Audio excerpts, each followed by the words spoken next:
Welcome to Scary Stories for Sleeping. Today, we revisit a place in Fresno, California called Roeding Park. A very interesting but also scary article was found online about Roeding Park. Before we get started, I would like to take a moment to remind you that you have a chance to win a prize. Help this channel get to 500 subscribers, and once we do, prizes will be given.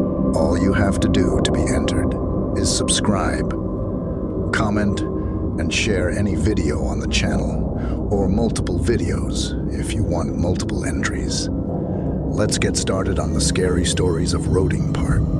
I found this story online, written by Paul Dale Roberts. I emailed him to see if I could use the story, and got an email back saying I could. I'm excited to share it with you. Enjoy. Haunted Roeding Park, Fresno, California. I was born in Fresno, California, the home of the California Raisins. I lived on Effie Street in Fresno and later moved to Simpson Street in Fresno. I went to Alice Burney grade school. Life was simple in Fresno during my young years, and my parents would take me and my sister to Roeding Park for our family picnics and sometimes a stopover at the Forestiere underground gardens in Fresno.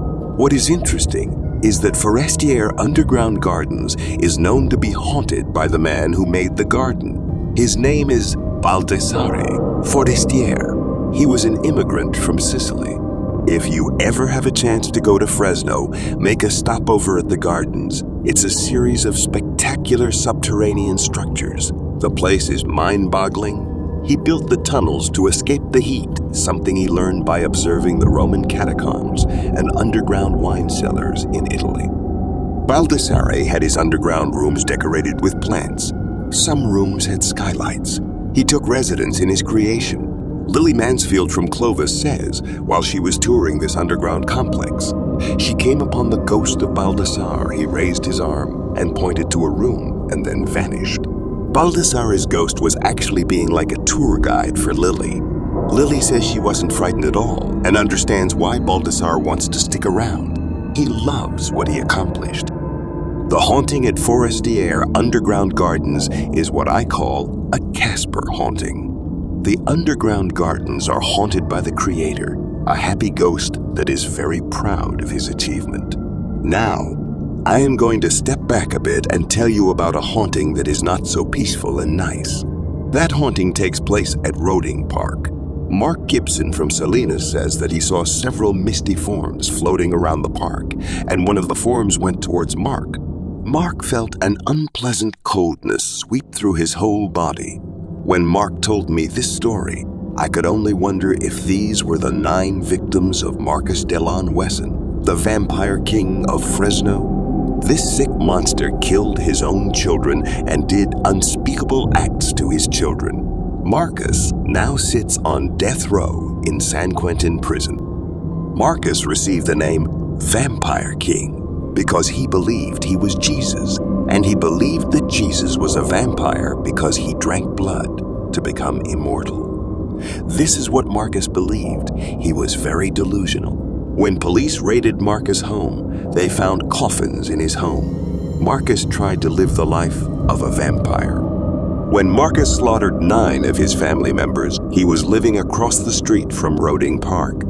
Jeff Seconds of Merced says that when he was visiting the park with his family, he heard a child scream, "Please help," several times. When he went to investigate from where the screaming was coming from, the screaming stopped and there was no one there. Roeding Park is not the park that I once remembered. It's a park that has a history of violence. There have been gang violence, random shootings and clashes between motorcycle bike gangs. The beauty of the park holds dark secrets, and the residual effects of these hidden horrors most likely present itself here and there to visitors to the park. Jeffrey DeBerry from Turlock, California says that he went to a family reunion at the park and felt a claw-like hand rake down his back while playing volleyball, and his cousin noticed his back was bleeding. When Jeffrey looked at his back, he had 3 strong claw marks that went down his back. Jeffrey feels there is something evil lurking at Roeding Park. Jeffrey says that Roeding Park is strange during the day, but very creepy at night. That is the article that was found online. What do you think? Do you believe the stories? Let us know in the comments. Have a very scary day. And remember, if you subscribe, comment, and share, you could win. 500 subscribers, here we come. Oh, and don't forget, stay creepy, my fellow horror lovers. Until next time.